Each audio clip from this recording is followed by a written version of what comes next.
When I was 24 years old, that I got my first management job at Intuit. I was 24. My boss would tell me that I wasn't strategic. Well, of course I'm not strategic. I'm 24, right? So now what do? I try to help leaders figure out how to think strategically because no one taught me any of these things. I went to the school of hard knocks.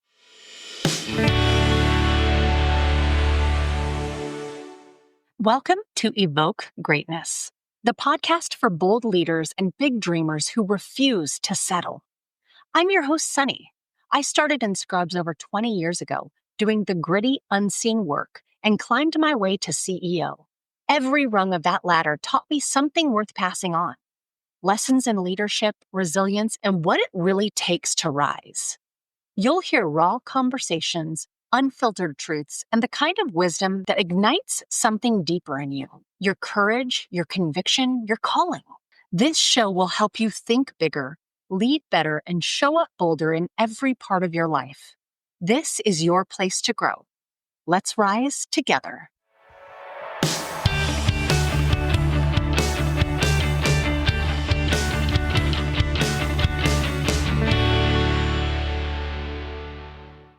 In part 2 of my conversation with Ty Givens, we dive into the human side of customer experience leadership, the part no playbook or software can fully prepare you for.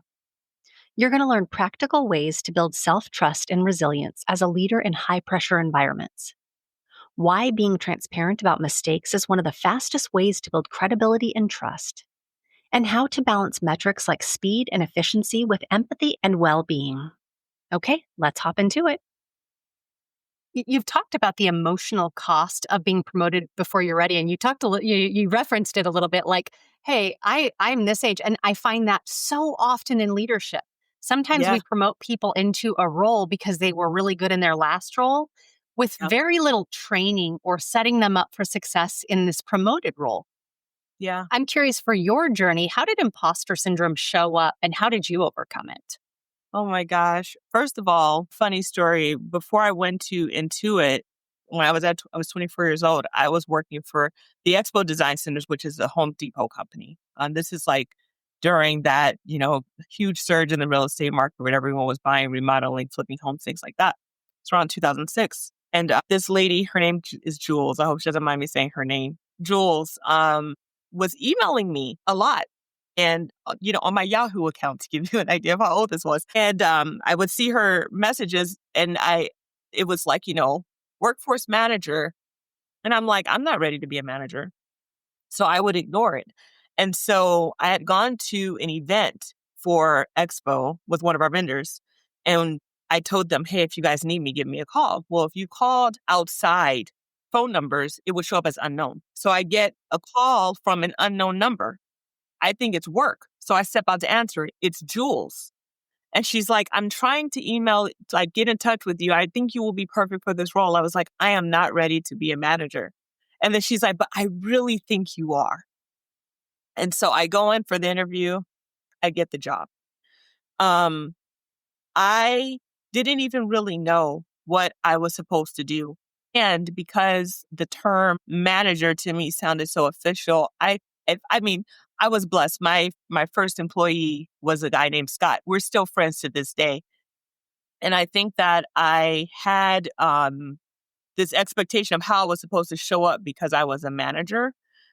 But I got lucky because at Intuit, they trained us. It wasn't training. It was, it's kind of training, but it was like 40 hours a year of learning that we had an opportunity to do. So what was cool about that is that I actually kind of got guided through what does it mean and how do you show up and like your personal brand and how to manage. So that helped me a lot. But I never felt,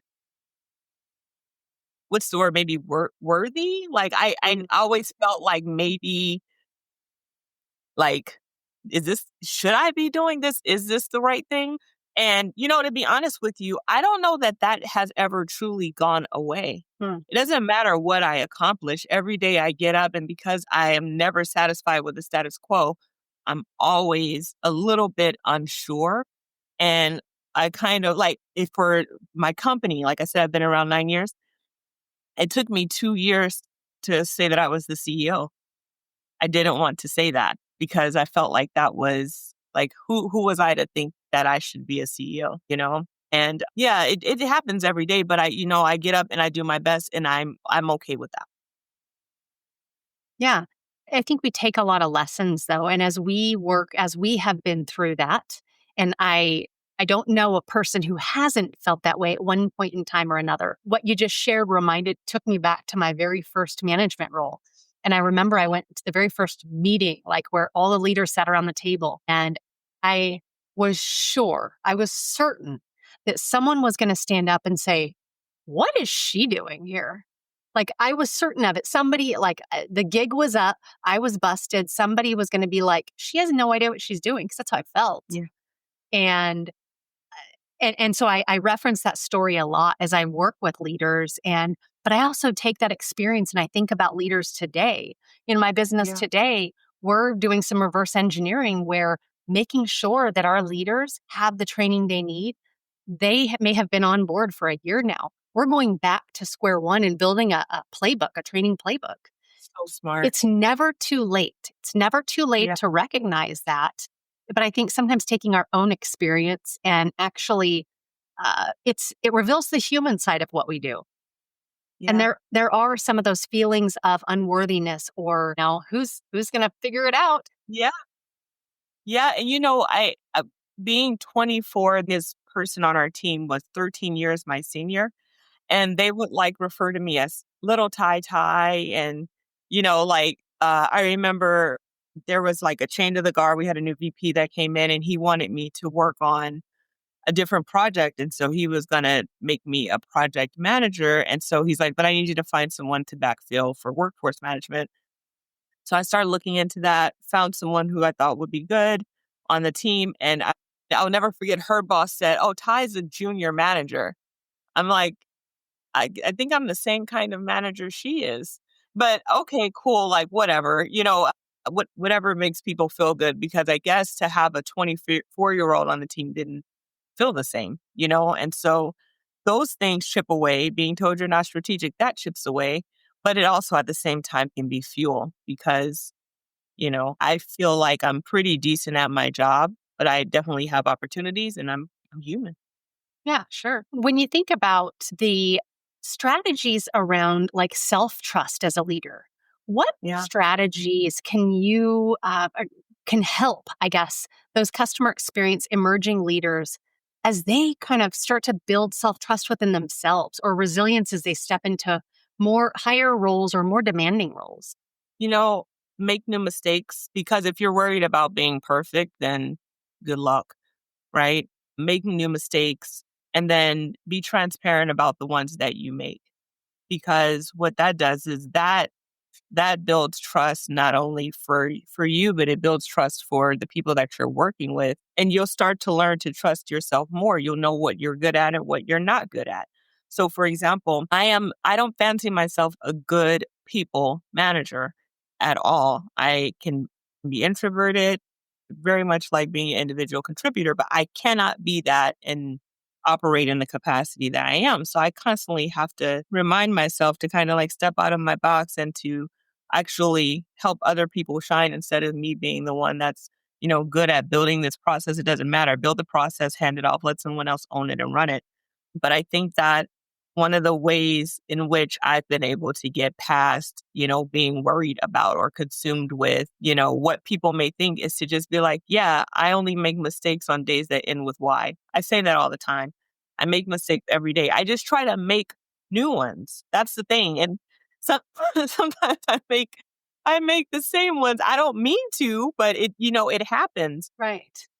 But the idea is that, I'm constantly trying to learn from what I did before so that I can be better in the future. And, I'm also okay with what I don't know. So you'll see, if you look at my Slack, you'll see a lot of like, oops, I'm sorry. Yep, I really screwed that up. Okay, let me know how I can help you in the future. It just is. So Yeah. just, be confident. Be confident in the fact that you will overcome it, whatever it is.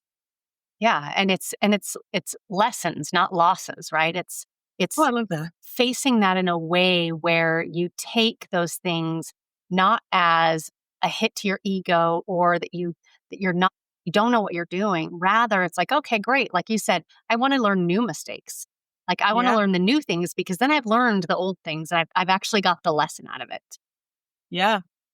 Yeah. And How do you like, no, balance yes. the pursuit of metrics like speed and efficiency with maintaining the human side of things like empathy and humility and overall well being? So it's funny you asked that because I can think about a time at Thrive Cosmetics. We had a team member who was excellent on the phones with customers, loved her, but her calls were hours.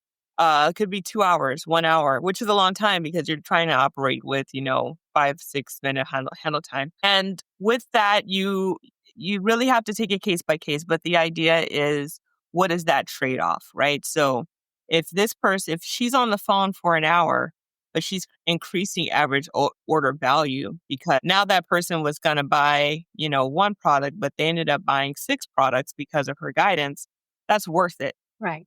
Right now, if she's just on the phone with someone, just letting them vent, that's a little bit different. And in those cases, what you have to do is have a conversation with the person to just kind of help them see how they might be different from the rest of the team. And you give them the opportunity to course correct and make changes because I think what startup founders sometimes forget is that, and this is not anything specific to the startup founder at Thrive Cosmetics, because that's not what I'm referencing in this, but the startup founders tend to forget, some of the others that I've worked with, that when people take your word to heart, so when you tell them that you want them to, deliver the best possible experience and to make the customer happy, that is exactly what they're going to try to do, based on the fact that they should have a 5 minute handle time.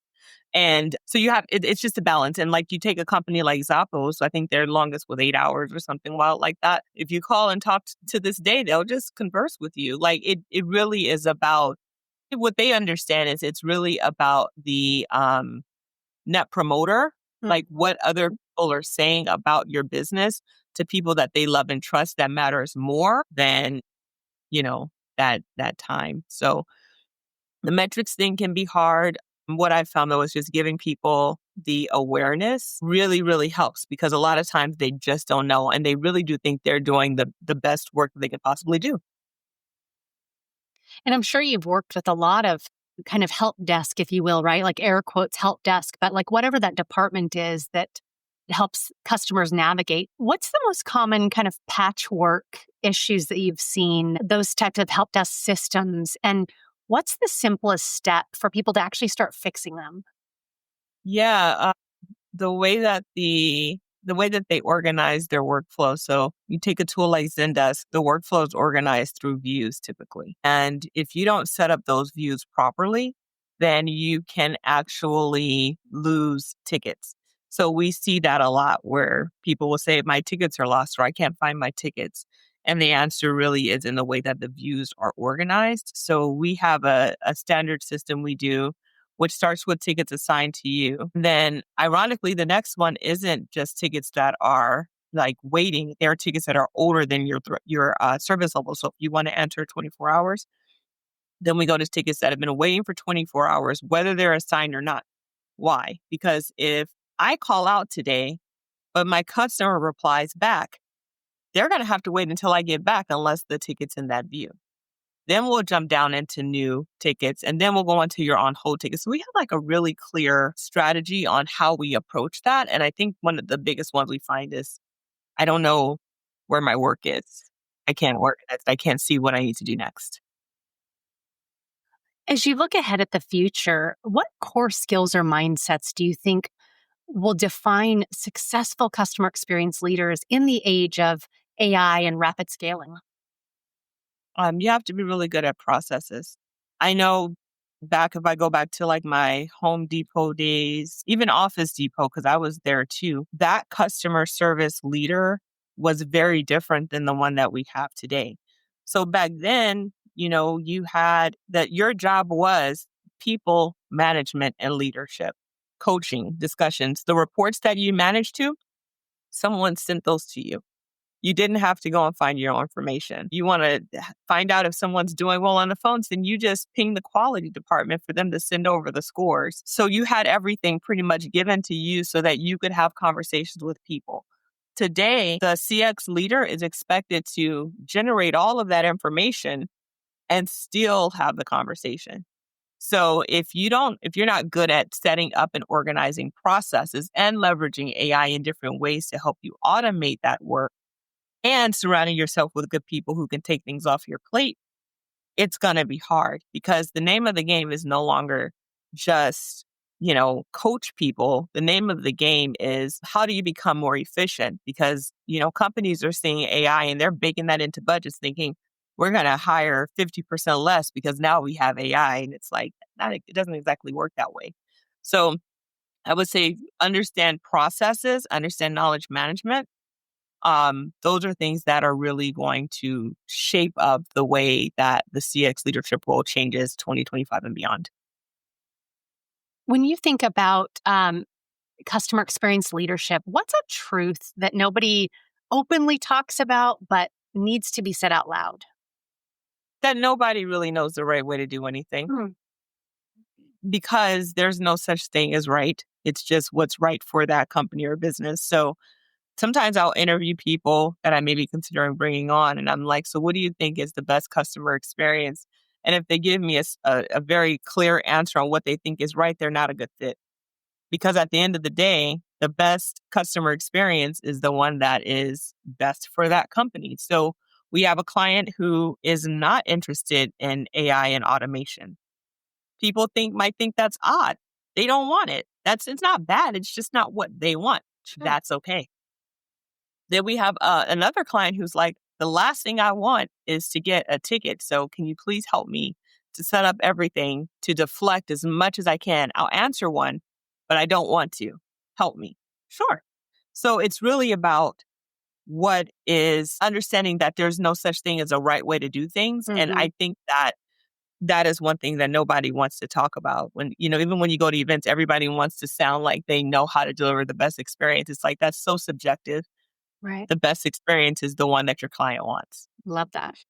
Well, as we wrap up, there's always a question that I love to ask. And just really, it usually the answer sometimes surprises you, it surprises me. But if it were your last day on earth and of all the things you've learned so far, you could only impart one piece of wisdom or guidance to the world, what would it be? Um, that's a very good question. One piece of guidance.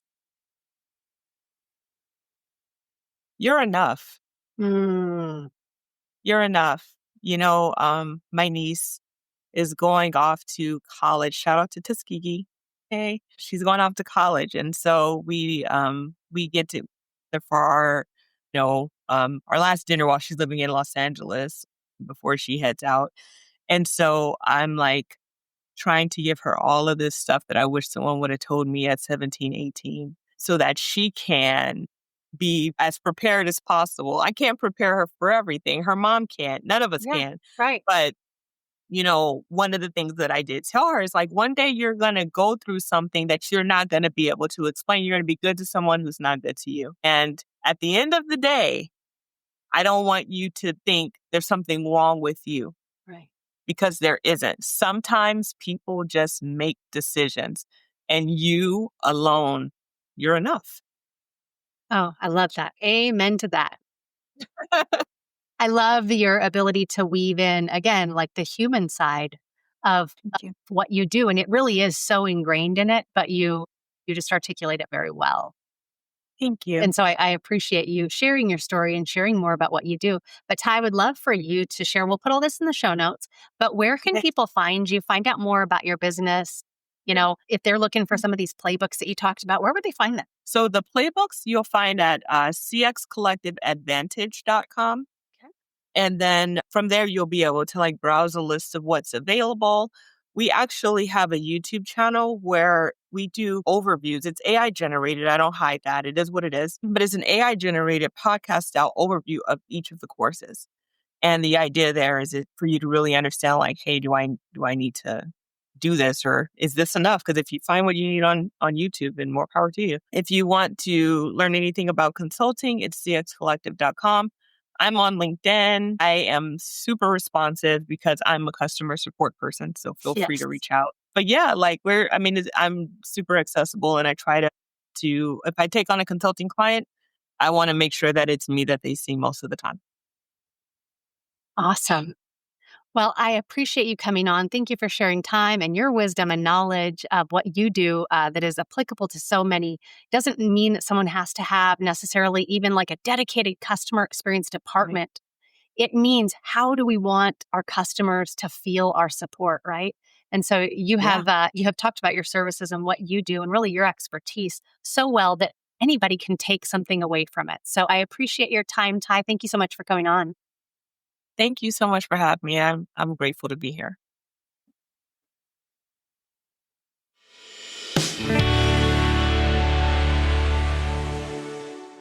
If today's episode challenged you, moved you, or lit a fire in your soul, don't keep it to yourself.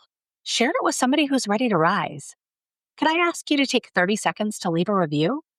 It's the best way to say thank you and help this show reach more bold leaders like you. Because this isn't just a podcast, it's a movement.